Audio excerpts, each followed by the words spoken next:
Hello everyone, this is Andrew. Welcome to Keen on America. On July 4th, 2026, America will be 250 years old. An anniversary that will, no doubt, be greeted with a mixture of celebration, contemplation, and resignation. In Keen on America, Andrew talks not just about the American past and present, but also speculates on its future. What, Andrew asks, will be the 21st century fate of this now venerable American Republic? Hello everybody, it's Saturday, August the 30th. I probably won't put this up actually until Sunday the 31st. Keith will put it up on That Was the Week. Today, it's the last weekend of the summer, silly season, not a lot of news, in my view at least, although Keith may disagree, which is why he's put together, in my view at least, on first sight, a slightly absurd headline with lots of people smiling. Users, publishers, and AI. Everybody wins. We've heard that one before, and usually when we see everybody wins, it's everybody losing, especially publishers and users. But Keith, I'm sure you will disagree. Although you have to acknowledge that we've seen these sorts of headlines before in Web 2, for example, about users and publishers all winning and they ended up losing. So why is it going to be different this time with AI? Actually, it's not a prediction. The editorial is a proposal for how that could come true. Obviously, if you're predicting, I might be inclined. Well, if you're writing it, then you're predicting. You're saying it could come true. Are you disputing that is a possible outcome? Well, I would be amazed. I mean, I'm naturally a skeptic. You're naturally an optimist. But explain how. I mean, at the moment, you've always talked. We've had shows where it's hard to understand where the revenue is going to come from. It's hard to understand how publishers can survive against smart machines who hoover up all the intelligence on the internet and spit it back out to users. Maybe users can benefit, although it's harder and harder to distinguish between human information and machine-generated information. So where's the win here? So I break it down in the editorial into three things. Firstly, just to set the ground rules. AI needs access to the world's information in order to train, improve. If it doesn't have that access, AI ceases to be as good as its promise. But let me just jump in, Keith, here on. Yeah, let me tell you the three things. Let me just respond to that. As you always hear that AI needs access and permission and blah blah, but it doesn't really. It's already acquired all the information legally or otherwise. So, but go on. I don't think there's ever an end to AI needing access to information. I mean, the world doesn't stop.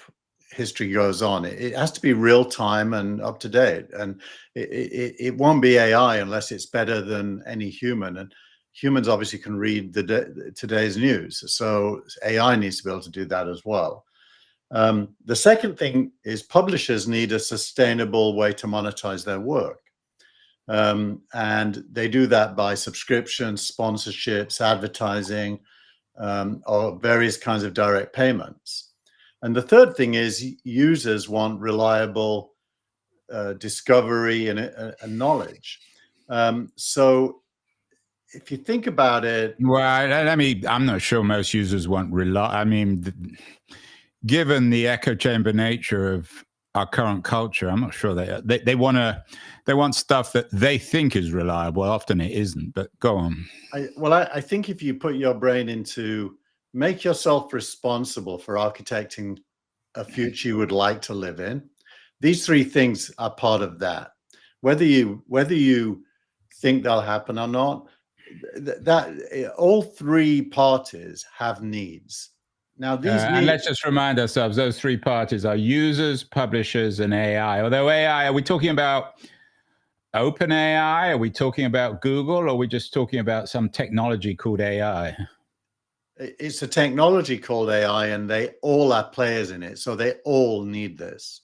So you have a situation similar to the internet where publishers needed traffic. Google built a search engine that could send traffic.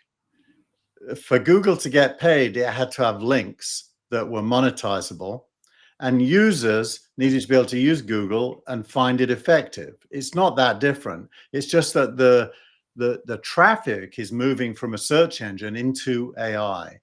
And so an already existing business model, we've already figured this out. It's called cost per click, cost per action, or cost per 1,000 visitors. That business model already exists in the world and on the internet, but it doesn't yet exist in AI because the three parties haven't yet figured out how to work together.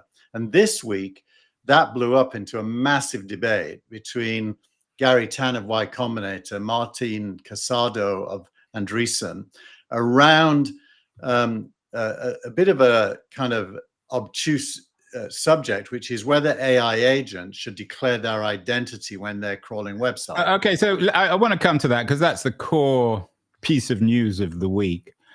But your reading of history, Keith, sounds to me rather deterministic and teleological. You assume that users, publishers, and technology manage to figure out a way of working together. It's almost a logical narrative of history. But is that really how things work? It didn't really work out that way in Web 2. Web 2, everything was determined by the tech companies, and both users and publishers had to put up with it, especially publishers. They never were incorporated into the narrative in terms of determining what this thing should look like. Well, yeah, but they all won. The thing is, they all won. Well, that's hold on. You're saying that where publishers won in Web 2? Massively won. Look at the New York Times revenues today compared to 10 years ago. Massively won. Only bad publishers lost. Well, we could spend the rest of the day talking about that. I mean, the publishing has been complete. I mean, you're right on the New York Times. You're right on the Wall Street Journal, maybe the FT. But the vast majority of publishers lost because most of their businesses have disappeared in the last 25 years. Because they were bad at doing what they do. They were local. I don't want to get stuck, but they were local papers. They were struck. Andrew, look at the Daily Mail, which is this provincial UK newspaper, now number 2 in the world. I'm not sure I'd call it Daily Mail newspaper. It's a scandal sheet. But it's number 2 in the world. The Guardian, which was going bankrupt, massive global player. Yes, there are winners, but the idea of publishers being winners is wrong. I mean, there are many publishers have lost there. I don't know what the numbers are, but but only bad ones, Andrew. So you mean only bad journalists lost their jobs? Tell me a good publisher that failed because of the internet. Just the whole of local. Just try to find one. All of local journalism has pretty much been decimated. So because it's boring and nobody wants to read it. Well, that's. Anyway, go on. I mean, we could spend the rest of the time arguing on that. I mean, all I'm saying is you can't blame the massive amounts of traffic that Google sends for the failure of the people who receive the traffic. I'm not blaming anyone. I'm just stating a fact. So Google won because they built this search engine. The publishers who get the traffic beg Google. In fact, they're so worried about AI because Google might shrink. Why? Because their traffic might shrink. So they totally love Google. Well, they have a weird love-hate relationship with Google. They blame Google for everything, but as you say, they want their traffic. And then users love Google. I mean, no one says Google's a bad search engine. It's deteriorated for sure, but we're all glad it exists. So you at least have to accept the premise that the scale of reading and the amount of money flowing through the internet is bigger than ever. Yeah, but I would strongly push back on that assumption. I mean, the fact that you can, I've written whole books on this, and many people have written books. The amount of revenue taken by Google and Facebook is astonishing. And whilst they've clearly been winners, for better or worse, I'm not blaming them. It's just the reality of things. Well, that's I would different strongly point. push back on the idea that publishers have won. I think publishing as an industry has lost dramatically. There are a few successes, but mostly they're either out of business or struggling for a business model. And I mean, my riposte would be that good publishers are thriving, and bad ones who shouldn't have been in business anyway have failed. Well, I would, I don't know if you call them bad or good. Everything's changed, so it's increasingly, for better or worse, it's increasingly hard for local publishers, in particular local newspapers, to survive in the internet age because of particularly the way in which the advertising industry changes everything. I mean, Craig Newmark and Craigslist started the revolution, and he felt so bad, he's poured much of the wealth that he made in Craigslist back into publishing. But anyway, go on. So it's debatable. We could spend hours talking about this. But you can't just state, well, everybody won, and anyone who goes out of business is bad, so they deserve to be out of business. I mean, that's an absurd argument. Well, it's no more absurd than suggesting that hand-sewed cotton goods should have, were punished for not adopting spinning jennies. Yeah, but you would make the argument then back in the 19th century that everyone won. They did. We all got cheap clothes. Yeah, but we all got cheap clothes, but the hand workers who made the cotton goods that generated, I don't know, the Luddite Revolution, they didn't win. They all went out of business. Yeah, but that's because they should have gone out of business. I mean, that progress means the division of labor gets smarter. Well, but then your argument is just teleological. Given your fetishization of progress, everyone always wins with progress because anyone who loses deserves to lose. Well, the measure of success is a human level. It's humanity. It's not any individual. No, now you're falling back on abstractions. Now you're losing. Let's go back to users, publishers, and AI. Let's focus on that. So you're going to disagree with this, but this is now the latest incarnation of progress. And the question is AI going to replace search as the dominant place we all hang out? My guess is yes. Is Google search going to lose traffic because of that? My guess is yes. Is the business model that Google developed that publishers benefit from, not all, going to die, or will it transition to AI? And my argument here is that it's completely feasible and doable that it transitions to AI. Yeah, and I wouldn't disagree on any of the things you've said. So we're in the next chapter of this dramatic transformation of the publishing business from Web 2 to AI, from self-publishing to machine learning publishing. So users, publishers, and AI, everybody wins. And you and I have talked about this extensively, Keith. It seems like the debate this week, the Gary Tan, Y Combinator, Andreessen Horowitz spat, is about how publishers generate revenue in this new age. Is that fair? Yeah, and Gary Tan is strongly taking the side of the AI companies, whereas Cloudflare and Browserbase are taking the side of publishers. Okay, so you added another couple of players. We've got Cloudflare, which is a network level management system, and Browserbase, which is what you call a headless browser. So these are the two tech companies involved in this week's news. We've got Gary Tan, the CEO of Y Combinator, the Silicon Valley incubator of early stage startups, and then we got Andreessen Horowitz, which is the most powerful VC in the Valley. So what's the story here?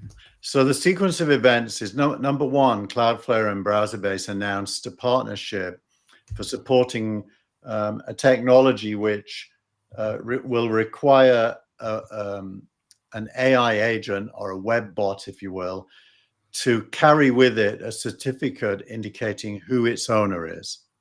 And that will allow a publisher to decide whether to let them in or not. So this is basically an authentication certificate, that every AI agent would carry on engaging with web content. And browser-based is a headless browser is basically a browser that an agent uses to engage with web content. So in other words, is this a way to make sure that the AI companies can't steal people's content? Well, they can't be anonymous, and therefore, which is a way of stealing. Well, I mean, they become accountable. So when you do a search on OpenAI for this show, and they know exactly what's happening, it means that they must have got your or my permission, whoever owns this content, maybe Substack, to actually troll. There are those who think it's stealing. I don't agree with that. I think it's reading. And I don't think it's stealing if the publishers don't want them to do it. That's the point, right? Could be stealing. So far, at least, so far legally, the courts have found in favor of AI that reading is not copying or stealing. So I believe that that's the case as well. So I think it's reading, but the publisher is being given a tool by Cloudflare and browser-based to control who can read. It's not about stealing. Even reading could be controlled. So here's the question then. Given the vast fortunes involved, would it be, I mean, if Cloudflare and browser-based come up with this authentication system, would it be wise or not for publishers to use them to protect their work? Might it make them irrelevant? That's a very good question.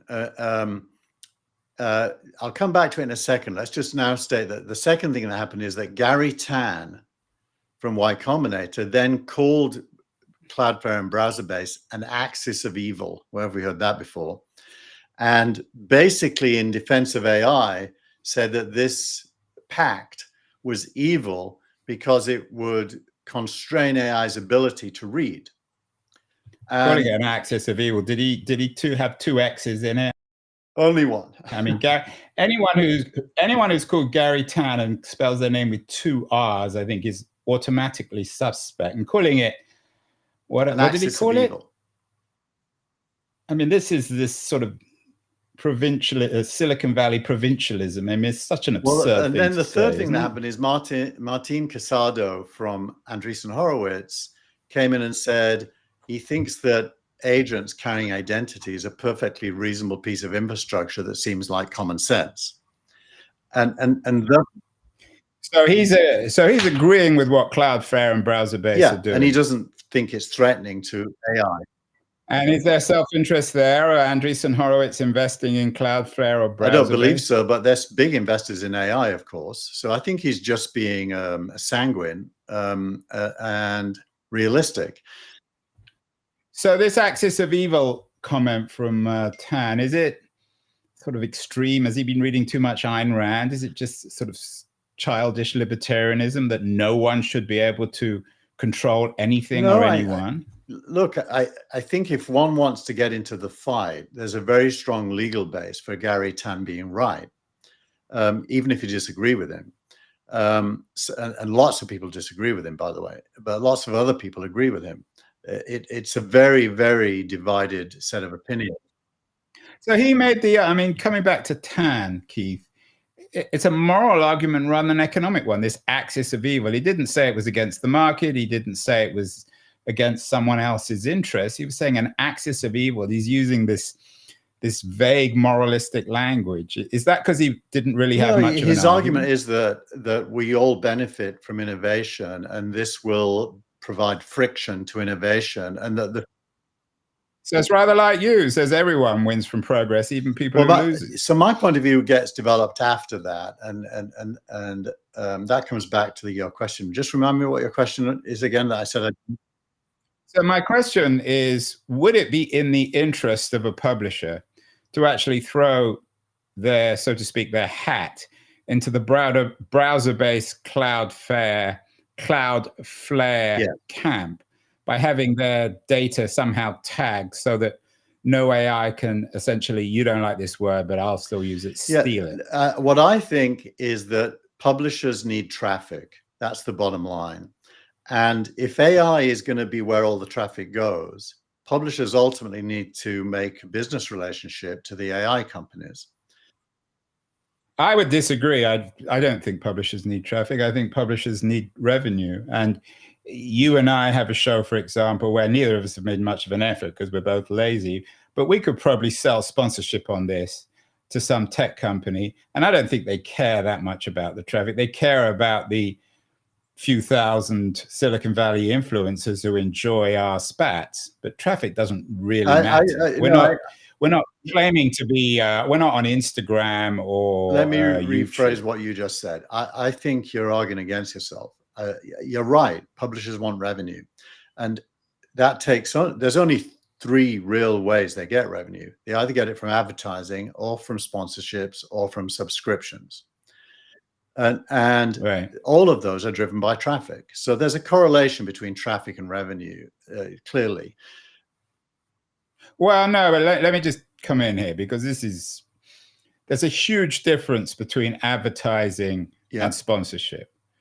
There's a fundamental difference when it comes to revenue. That's the problem with the advertising model, I think, historically, is it's really required massive traffic to generate any viable revenue, especially the way in which Google advertising has commodified advertising. Whereas sponsorship, the traffic doesn't really matter. No, it does it's your influence. I mean, obviously someone's got to watch it or listen to it, but it's not the key metric. I think that's naive, Andrew. And I think you and I aren't experienced enough because we don't. I am. It's one area where I am experienced as a publisher, and I know it's not naive at all. I know that I've been doing this podcast for years, and I've been through every version. You're not and successful at the revenue level, so you don't really know. Well, I do know that I'm not successful at advertising, which is incredibly hard. Sponsorship, I'm less unsuccessful. And as I said, I could probably sell sponsorship. I have done in the past. Well, I'm just so I'll agree with you this far.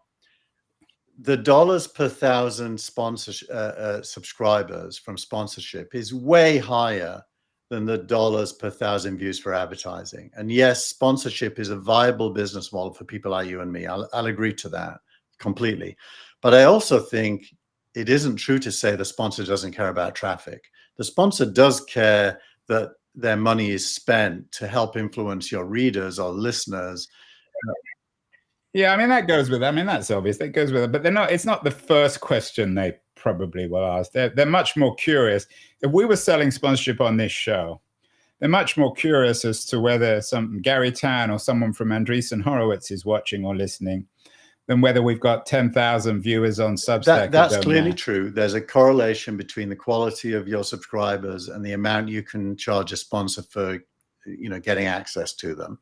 But I think we're broadly going to end up agreeing that traffic is not irrelevant. It is a factor. Right, and we've probably, any traffic we've had, Keith, I've probably lost it by writing everybody up who isn't Gary Tan or Y Comp. But that said, if AI, which seems to be the case, is sucking traffic from the open internet into conversations between humans and AI LLM chatbots, then the business model of publishing, whatever the business model is, whether it's sponsorship or subscription or advertising or a combination, needs to find a way to surface inside AI, hopefully without turning AI into an advertising platform. Right, or giving away, I mean, I don't know how you turn our kind of conversation into AI, because it's not what AI does well. But put it this way, we would like this conversation, which is highly relevant to what's going on. We'd like anybody on OpenAI today talking about this topic to have a link to our show surfaced. It would be good for the user. It would be good for AI. We might even agree to pay AI a couple of cents for doing that. And AI, if it sends us traffic, that listener might convert into a subscriber. Okay, so let's use this show as the example of the question I asked, which you acknowledged was a good question.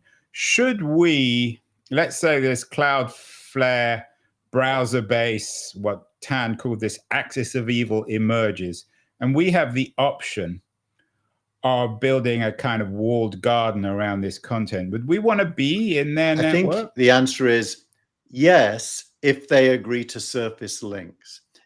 If they summarize what we're talking about without sending the reader to us, then the answer is no. So it comes down to, will AI surface links? Yes or no? And well, links, I mean, we don't care whether somebody comes to keithtier.com or andrewkeen.com. We just want people to see our content. we want them to see our content, but we also want to turn them into subscribers. If I don't know about you, I've got about 100,000 people who read the newsletter. I'd like it to be 200,000. I thought you were going to say you have 100,000 subscribers. I have about 3,000 subscribers on Substack, about 7,000 on LinkedIn, but I have about another 100,000 followers on both LinkedIn and Twitter that see my content, and on Facebook, about another 30,000. So I want that to be a funnel that converts into subscribers in my Substack. And if AI can help me there, then I want a... Although, actually, we should talk about Substack too, because there's an important player. I mean, our business model, if we really wanted to make an effort, would be to turn people who watch and listen to this on Substack into sponsors of our show. I don't know how the AI piece plays into that. Well, it comes down to which sponsors are typically businesses. It comes down to which businesses want to be associated with our content. Sadly, the answer may be none, given our content. But well, maybe Mr. Cloudflare or Mr. Browser Base, if you're listening or watching, you should pay Keith and I to talk about your... Yeah, but I don't want to be paid companies like that. As it happens, my editorial this week is completely in favor of the Cloudflare browser-based deal, and is trying to say to public well, there you have it. Then they should. And it's saying to the AI companies, don't be scared of this, embrace it, because actually it's good for you as well. And Gary Tan's knee-jerk reaction is understandable, but probably too short-sighted. So you're on the Andreessen. I'm surprised. So you're going against the incubator spirit of Gary Tan and the libertarian spirit, and saying that what Cloudflare and BrowserBase is doing is actually good. And is this how potentially, Keith, users, publishers, and AI can all win in this new AI There age? needs to be, I call it a trusted third party, which is a common phrase in the internet. A trusted third party that has links and the economic models associated with those links, and allows AI to learn from them in order to generate traffic back to the publishers. It's an obvious thing. It already happens in Google. Let's just recreate that same universe minus advertising in AI. Well, you're breaking, you talk about breaking Google's dominance, but maybe Google even want to break Google's dominance. It's the classic innovator's dilemma. So this trusted third party matters. Was there a third party, a trusted third party in Web 2, or was that what was really missing? What can we learn from history in terms of these other moments where there was so much potential and opportunity and things didn't quite get realized? To be honest, Google played the role of course, a commercial, but nonetheless a trusted third party. I tried to turn real names into that and failed. Google won. Google became a trusted third party that made a lot of money from being the trusted third party, because it could charge rent on traffic, and as you pointed out, probably more than it deserves. And yeah, well, I mean, but I'm in your camp when it comes to deserve. I mean, if the market's there, then they deserve it. If not, if it isn't, then they don't. We did trust Google in the old days. Now, when you use the traditional Google search, you get a lot of advertising, which makes it a little dodgy. It's evolved into a self-interested commercial traffic generator. So yes, you're right. But I do think Google is going to shrink down to the market deserved by its Gemini AI. And OpenAI and Anthropic are going to have the market deserved by their AIs. And so there will not be a dominance anymore. There'll be many players, way more than those three, who will all need a trusted third party as a source of monetizable traffic.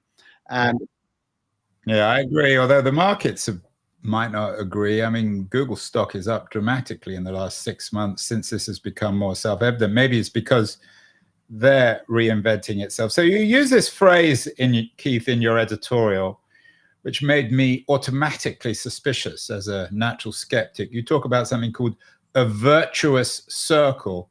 What exactly does that mean? I've heard this term before, often in Silicon Valley, or we've always talked about virtuous circles, and what we've got often are vicious cycles. So why is this a virtuous circle? And I will say it's a theoretical virtuous circle, because for it to be virtuous, this trusted third-party platform has to come into existence. It doesn't exist yet.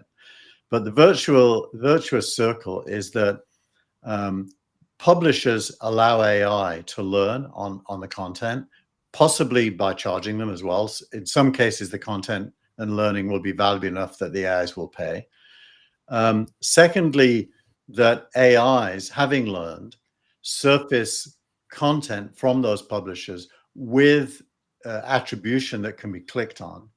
And that thirdly, as users, as we use AI and more, it exposes us to publishers' content instead of hiding it. That would be the virtuous circle. So in other words, when you go to Anthropic or ChatGPT, when you go to Claude or ChatGPT, you wouldn't only see the output, you'd see how the sausage was made. You'd get a view of where all this data comes from, which would be interesting in itself, but it would also lead you back to the source. It's a little bit like when you do a PhD, they ask you to go to find the original material.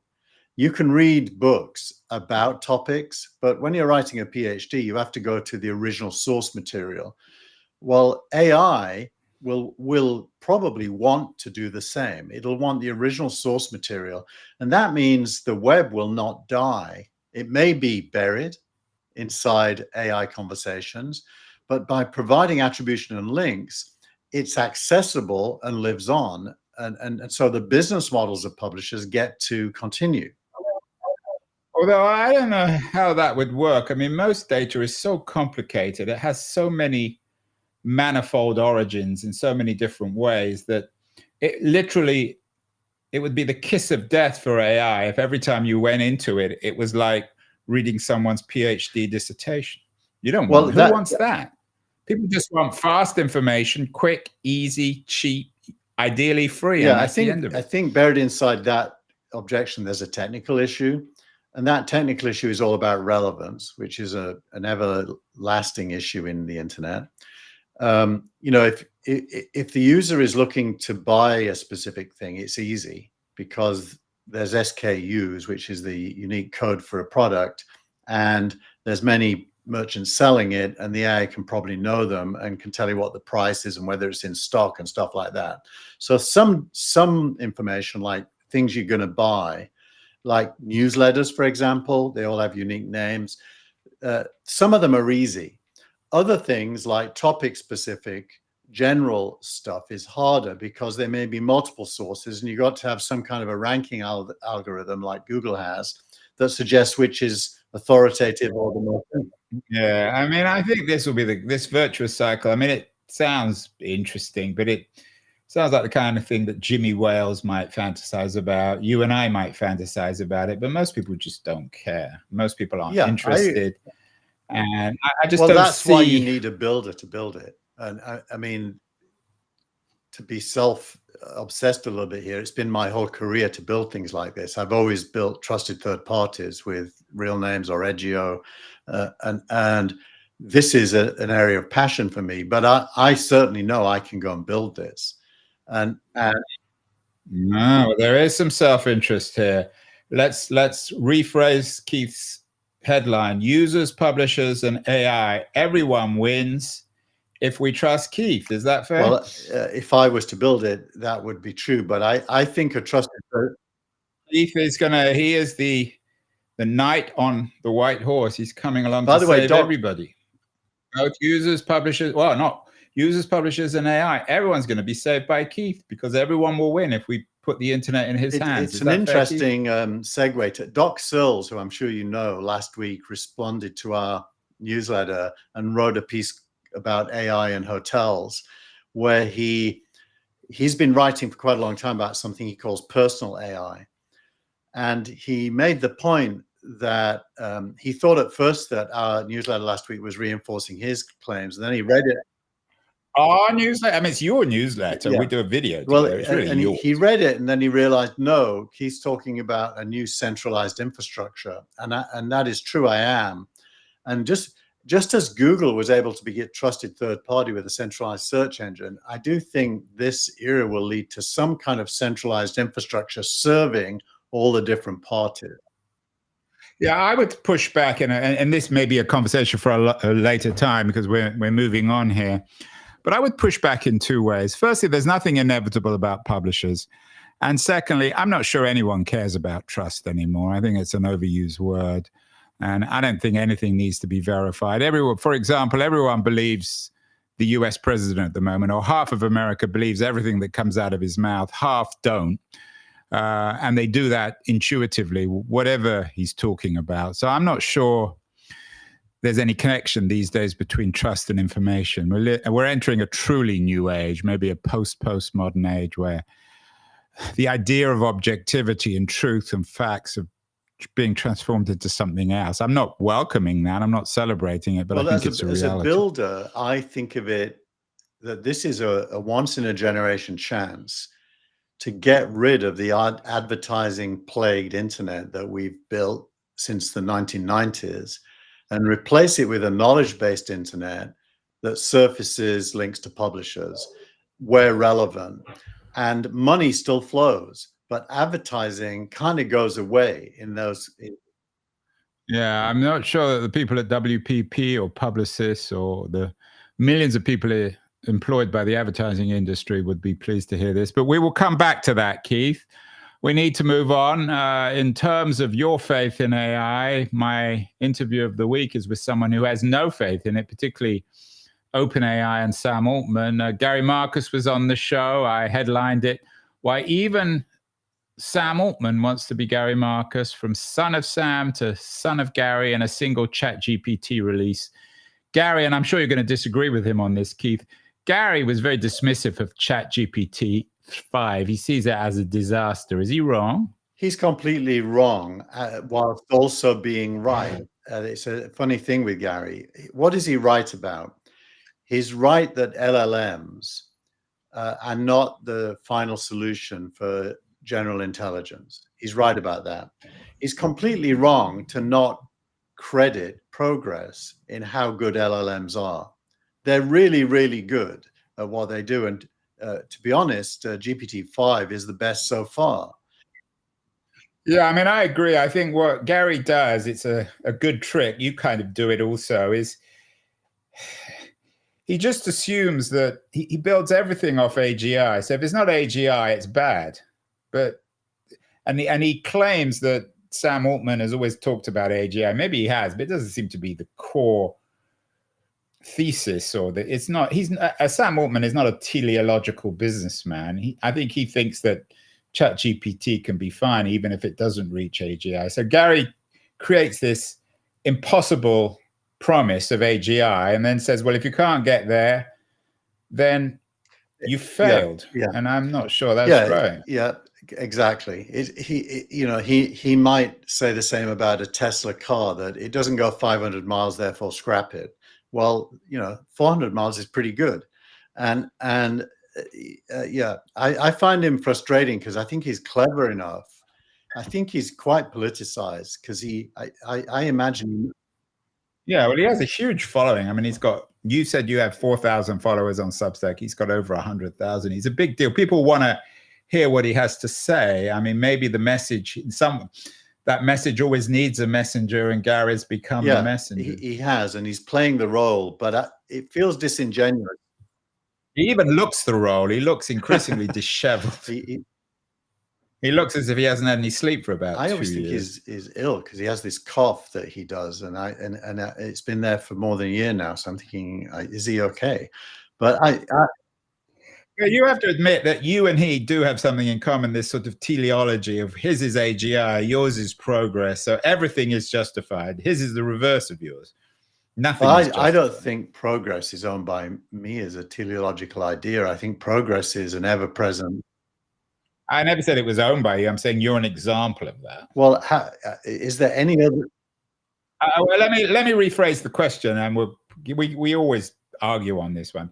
Is there any, in your view, given how you seem to justify all forms of progress, and that even people who lose their jobs and their incomes and their livelihoods because of new technology, is there anyone who has ever lost in technological progress? I think most people lose because of the absence of progress. You know.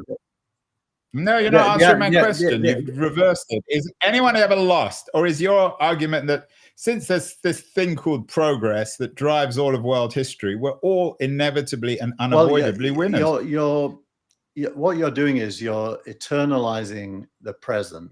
But yes, people do lose in the moment, only in the moment.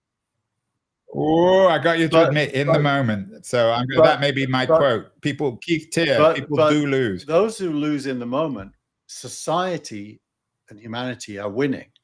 And well, I'm sure that doesn't cheer them up when you lose your job because you're a publisher or in advertising. You know, it's like when you get divorced, Andrew, and your kids are sad, and then 2 years later they're happy because they realize it was a bad marriage. And there's always yeah, well, you've never been divorced, so you haven't even lived through that one. Well, I'm familiar with it. I was raised by a single mum who separated from my dad, so I've lived through it, and I can tell you what was sad initially became happy quite quickly.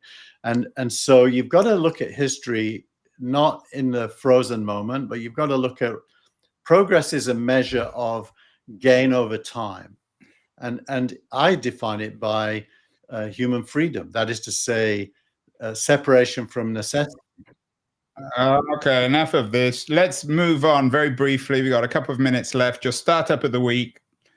Google DeepMind launches Alpha Earth. So you've always been a bit of a skeptic on the Google front, but Google's doing something right.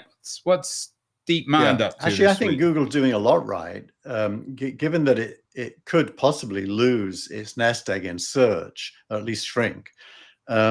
It's done a great job of transforming itself into an AI company, and DeepMind, which it bought for nothing, by the way, from the UK, is the core of that. And this is a whole Earth model capable of understanding the impact of variables on the whole.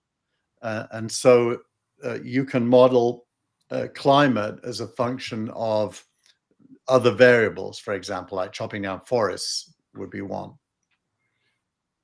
Yeah, and of course, let's remind ourselves, Google acquired DeepMind, Demis Hassabis, who now is defining AI strategy. It's reasonably likely he'll be the next CEO of Google. So it's a huge deal. Their acquisition of DeepMind might ultimately prove as smart, as prescient as their acquisition of YouTube. Yeah, but it's a great effort, and it's worth reading. Good. And then finally, your post of the week is, we haven't talked about Elon much recently, but SpaceX releases what somebody on YouTube called an amazing new Starship. What's the post of the week? So this is acknowledging SpaceX's successful launch of its version 3 Starship, which successfully took off. The booster rocket successfully came back to Earth. It released a payload, and then it came back to Earth and landed in the exact spot it was meant to. And why is this huge? Because the 2 previous attempts failed and blew up, and they've now done a successful one. And usually when that happens, they've figured out lots of the variables, and now they can go to the next stage, which is to supply this to NASA for the next NASA missions, which, by the way, ultimately include going to Mars. So it's a pretty big deal, and the technology is awe-inspiring. Maybe you should have changed the title of this week. What would we say? Humans, the universe, and Elon. Everybody wins, right, Keith? Let's see. But well, we will see next week. I'm in Australia, so we're not going to do a show. You might do your own show, but we'll be back in a couple of weeks, everyone, where there'll be a little bit more real news, maybe rather than just Keith and Andrew arguing over progress. But have a great couple of weeks, Keith, and we'll talk again in the middle of September. Bye. Thanks, everyone.